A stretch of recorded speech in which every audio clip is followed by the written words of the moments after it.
इस लेक्चर में bomb cyclone and polar vertex के बारे में डिस्कस करेंगे। रिसेंटली अभी न्यूज में है क्योंकि बॉम्ब साइक्लोन आयरलैंड और यूके के पास बन सकता है और अभी बन भी रहा है, इसलिए इसकी वजह से बहुत सारी वॉयलेंट हुरिकेन विंड्स और मेजर वेव्स आ सकती हैं आयरलैंड और यूके में।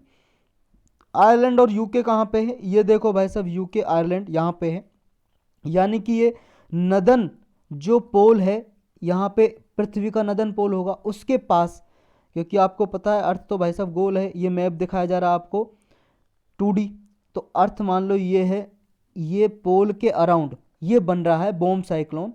और ये पोलर जो वर्टेक्स है ये भी नॉर्थ पोल साउथ पोल जो पोल होते हैं उनके अराउंड ही बनते हैं। पूरा डिटेल में जानेंगे इनके बारे में। पहले साइक्लोन तो आप जानते हो ना क्या होता है।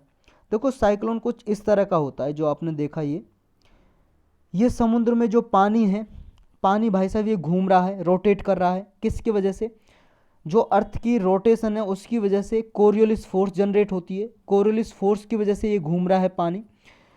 घूमने की वजह से यहाँ पे जब टेम्परेचर होता है तो ये पानी इवोपरेट होता है, ये इवोपरेट हो रहा है, पानी जा रहा है, विंड के साथ साथ जा रहा है।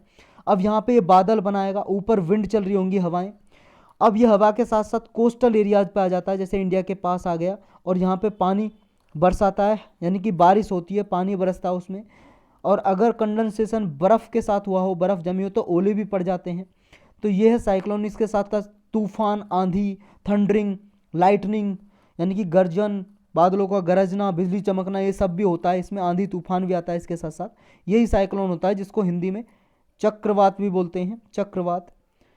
और आपका जो ये जगह जगह पे डिफरेंट डिफरेंट रीजन है जो वर्ल्ड के डिफरेंट डिफरेंट नाम से जानते हैं। जैसे ऑस्ट्रेलिया में विली विली बोलते हैं, अगर एटलांटिक ओशन में और अमेरिका के आसपास साउथ या नॉर्थ पैसिफिक वाला जो रीजन है, ओशन वाला रीजन है, नॉर्थ पैसिफिक ओशन वाला रीजन, यहाँ पे हुरिकेन्स भी बोलते हैं इसको। तो अलग अलग नाम से जानते हैं। जैसे चाइना के आसपास ये इधर आए तो इसको टाइफून भी बोलते हैं। साइक्लोन के अलग अलग नाम है। ये हमने साइक्लोन के जो अलग से लेक्चर में लिया हुआ है उसमें अलग से डिस्कस किया हुआ है सारा कुछ। तो अभी हम बॉम्ब साइक्लोन और पोलर वर्टेक्स के बारे में डिस्कस करेंगे। बॉम्ब साइक्लोन क्या होता है, देखो टेक्निकल टर्म तो इसके लिए है बॉम्बोजेनेसिस, शॉर्ट वर्जन में बोल देते हैं बॉम्ब साइक्लोन। ये मिड लैटिट्यूड साइक्लोन होते हैं, मिड लैटिट्यूड, जो रैपिडली इंटेंसिफाई होते हैं, यानी कि अचानक से बन जाते हैं। ये मिड लैटिट्यूड है भाई साहब, इसे मैं इरेज कर लेता हूँ। ये वाला जो पार्ट है ख़त्म हो जा भाई, क्यों नहीं मिट रहा। ये जो मिड लैटिट्यूड है देखो, ये 0 डिग्री इक्वेटर है और ये 23.5 डिग्री, ये 23.5 डिग्री की रेखा है जिसे ट्रॉपिक ऑफ कैंसर बोलते हैं। ये आगे जाके ये वाला पार्ट है मिड लैटिट्यूड बोलते हैं इस वाले पार्ट को। लगभग ये है आपका 45 से 60 डिग्री के अराउंड, ये मिड लैटिट्यूड में आता है। ये लैटिट्यूड ये सारे, ये लाइन है जो इमेजनरी लाइन है अर्थ पे, ऐसी लाइन बनी थोड़ी नहीं हुई है। साइंटिस्ट ने, जो जोग्राफर है, उन्होंने रिसर्च करने के लिए मानी हुई है लाइन है, इमेजनरी लाइन। तो ये 45 डिग्री से लेके 60 डिग्री के अराउंड पे मिड लैटिट्यूड मानते हैं इसको, बीच वाला लैटिट्यूड। अब यहाँ पे जो बनते हैं उन्हें बोलते हैं बॉम्ब साइक्लोन, और जो पोल पे बनते हैं उन्हें बोलते हैं पोलर वर्टेक्स, यहाँ पोल के अराउंड जो हमने ऊपर डिस्कस किए। तो मिड लैटिट्यूड पे बनते हैं, पहली बात तो ये आपको याद रखनी है। और इंटेंसिफाई हो जाते हैं रैपिडली, अचानक से बन जाते हैं, अचानक से बहुत तेज़ी से। और लो प्रेशर सिस्टम ही होता है ये, जैसे साइक्लोन होता है लो प्रेशर सिस्टम। तो लो प्रेशर सिस्टम है ये, सेंटर में लो प्रेशर होता है और बनते बनते जब ये बनते हैं तो साइड में बढ़ता जाता है प्रेशर, इसका इंक्रीज होता जाता है और सेंटर में लो प्रेशर रहता है। थंडर स्टॉर्म भी आता है इसके साथ साथ, हवाएं तेज चलती हैं, ब्लिजार्ड हो सकता है, हैवी प्रेसिपिटेशन, प्रेसिपिटेशन मतलब रेनफॉल, बहुत भारी रेनफॉल भी हो सकता है। जनरली जब बॉम्ब साइक्लोन बनते हैं तो एटमॉस्फेरिक प्रेशर जो होता है वो 24 मिली बार से नीचे, कम से कम नीचे रहता है, लगभग 24 आवर के लिए, 24 घंटे तक 24 मिली बार से नीचे प्रेशर रहता है। लेकिन ये इंक्रीजिंग होता है क्विकली, अचानक से इंक्रीज हो जाता है, ये इंटेंसिफाई हो जाता है बॉम्ब साइक्लोन। और लो प्रेशर और ज़्यादा कम हो जाता है, लो प्रेशर हो जाता है। जितना ज़्यादा लो प्रेशर रहेगा उतना ज़्यादा ये स्ट्रॉन्ग रहेगा बॉम्ब साइक्लोन, उतना ज़्यादा ही मजबूत रहेगा। इसे बॉम्ब साइक्लोन क्यों बोलते हैं, बॉम्ब क्यों लिखा है इसमें, क्या बॉम्ब पढ़ते हैं क्या इसकी वजह से? भाई साहब देखो, बॉम्ब साइक्लोन इसलिए क्योंकि ये अचानक से रैपिडली इंटेंसिफाई हो जाता है, अचानक से बढ़ जाता है, साइक्लोन अचानक से बनता, अचानक से तेजी से हो जाता, अचानक से बहुत कम टाइम में ही बारिश होना स्टार्ट हो जाती है, आंधी तूफान आना स्टार्ट हो जाता है। यानी कि अचानक से बॉम्ब साइक्लोन के लिए जो फोरकास्टर हैं, जो यानी कि फोरकास्ट करते हैं, भविष्यवाणी करते हैं कि अब साइक्लोन आने वाला है, तो उनको हाई अलर्ट पे रखा जाता है ताकि इनकी वजह से ज़्यादा हार्मफुल इम्पैक्ट ना हो, ज़्यादा नुकसान ना हो।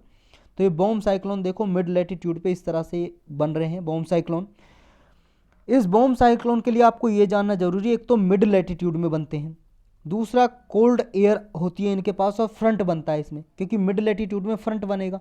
फ्रंट मतलब दो एयर आपस में टकरा रही हैं, कोल्ड एयर और वार्म एयर, कोल्ड विंड और कोल्ड विंड और वार्म विंड मान लो, विंड क्योंकि हॉरिजॉन्टल मूवमेंट रहता है उसको विंड बोलते हैं। तो कोल्ड और वार्म विंड जैसे मिलेंगी, टकराएंगी, तो इनके बीच में जो ये एरिया बन रहा है इसको फ्रंट बोलते हैं।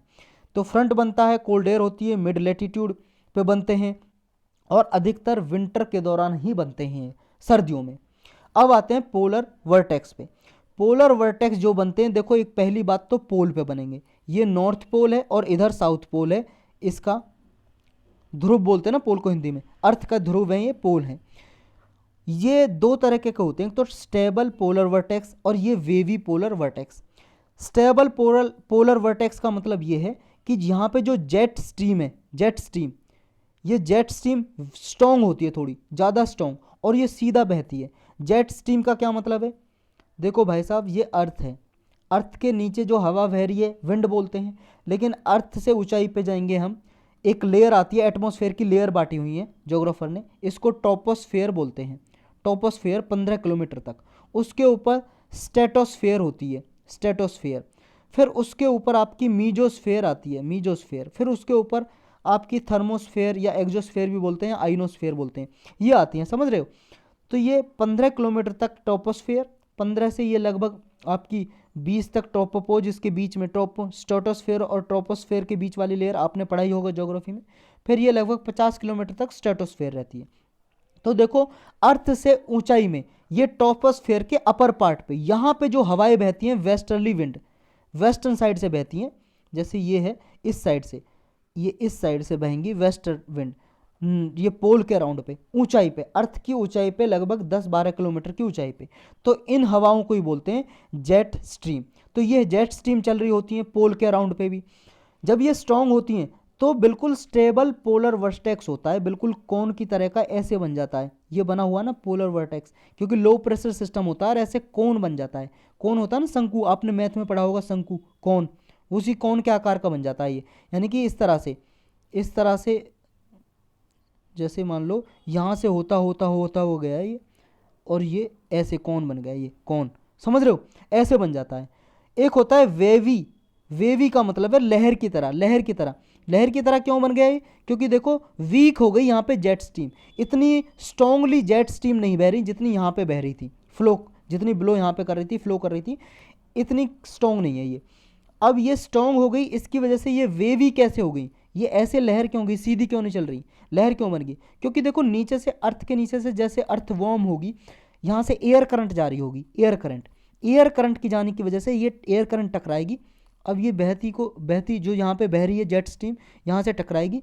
अब जैसे ही जैसे ये बह रही है और एयर करंट यहाँ से जा रही है, तो इसको मोड़ नहीं देगी, थोड़ा सा इसको मोड़ नहीं देगी, क्योंकि एयर करंट यहाँ से जा रही है, तो इसकी वजह से वेवी बन जाता है ये। तो ये पोलर वर्टेक्स क्या होता है एग्जैक्टली, वर्लिंग कौन होता है, यानी कि इस तरह शंकु के तरह का वर्लिंग घूमता हुआ कौन होता है, और ये लो प्रेशर सिस्टम ही होता है जो पोल पे बनता है जनरली, और ये स्ट्रॉन्गेस्ट रहता है विंटर मंथ पे, समर में भी बनता है ये, गर्मी में, लेकिन ज़्यादा मजबूत पोलर वर्टेक्स क्या रहता है, विंटर में, सर्दी में रहता है। जैसे ही टेम्परेचर कॉन्ट्रास्ट ज़्यादा होता है पोलर और मिड लैटिट्यूड के बीच में, उतना ज़्यादा स्ट्रॉन्ग होता है ये। टेम्परेचर कॉन्ट्रास्ट का मतलब है जितना टेम्परेचर डिफरेंस मिड लैटिट्यूड और पोलर रीजन में ज़्यादा रहेगा, ये मिड लैटिट्यूड यहाँ पे, और ये पोलर वाला रीजन, जितना इनके टेम्परेचर में डिफरेंस, टेम्परेचर कॉन्ट्रास्ट ज़्यादा रहेगा, उतना ज़्यादा स्ट्रॉन्ग बनेगा ये। इसलिए ये यूएस यूरोप के रीजन में बनता है, यूएस यूरोप के रीजन में, क्योंकि ये आते हैं कहाँ पे, मिड लैटिट्यूड से पोलर की तरफ आते हैं, इधर ये बनते हैं पोलर वर्टेक्स। पोलर वर्टेक्स घूमता रहता है स्ट्रेटोस्फेयर में, यानी कि टॉपोस्फेयर के ऊपर वाले, स्ट्रेटोस्फेयर के बिल्कुल बॉटम वाली एरिया में, लेयर में ये स्पिन करता रहता है, घूमता रहता है। यूजुअली एक वॉल क्रिएट कर देता है, ये एक वॉल, दीवार सी बना देता है, जिसकी वजह से मिड लेटीट्यूड में जो कोल्ड आर्कटिक एयर आ रही होती है, उस आने वाली एयर को रोकता है, उससे प्रोटेक्ट करता है। यानी कि यहाँ से देखो, इसे मिटा लेता हूँ मैं, इरेज कर लेता हूँ। यहाँ से मान लो पोलर रीजन से ये ठंडी हवाएं आ रही हैं आर्कटिक रीजन से, तो इन हवाओं को रोकता है इधर आने की तरफ से। इस तरह से कोल्ड एयर से बचा लेता है, कोल्ड विंड से बचा लेता है ये, तो एक वॉल क्रिएट कर देता है ये। जब वर्टेक्स वीक हो जाता है, जब ये पोलर वर्टेक्स कमज़ोर हो जाता है, तो ये स्ट्रेटोस्फेयर वार्म हो जाता है, जो स्ट्रेटोस्फेयर लेयर है वो गर्म हो जाती है थोड़ी। इस इवेंट को बोलते हैं सडन स्ट्रेटोस्फेरिक वार्मिंग। ये कुछ दिन में हो जाता है और अर्थ सरफेस पे कुछ ये दिन तक, कुछ सरफेस तक, कुछ एरिया तक ये फैला रहता है। जो वार्मिंग है जैसी कमज़ोर होती है, वीकन्स होती है, पोलर वर्टेक्स शिफ्ट हो जाता है, अपनी लोकेशन शिफ्ट कर लेता है साउथ की तरफ, साउथ की तरफ आ जाता है थोड़ा। यहाँ से जैसे यहाँ बन रहा है पोलर वर्टेक्स, ये साउथ की तरफ आ जाता है, मूव कर जाता है जैसे ही वार्मिंग वीक होती है, कमज़ोर होती है वार्मिंग, और ये स्प्लिट हो जाता है, वर्टेक्स बढ़ जाता है। तो पोलर वर्टेक्स क्या हुआ, एक तरह से पोलर वर्टेक्स साइक्लोन ही होता है, लेकिन अपर लेवल, अपर एरिया में होता है, अर्थ के अपर एरिया में, और पोल्स पे होता है। एक तो पोल्स पे होता है, अर्थ के पोल्स पे, और सरफेस पे नहीं होता ये, क्योंकि साइक्लोन जनरली नीचे होता है सरफेस पे। ये कहाँ पे बनता है, ऊपर, ऊपर बनता है ये अर्थ के कुछ ऊंचाई पे, 10-12 किलोमीटर पे, लगभग स्ट्रेटोस्फेयर की अपर लेयर के पास और स्ट्रेटोस्फेयर के पास बनता है ये, जो बनता है पोलर वर्टेक्स। है क्या, हवा घूम रही है, बस हवा घूम रही है मॉइस्चर के साथ, हवा घूम रही है मॉइस्चर के साथ, वो ये पोलर वर्टेक्स, लेकिन कहाँ, अर्थ से ऊपर बनता है, अपर लेयर में।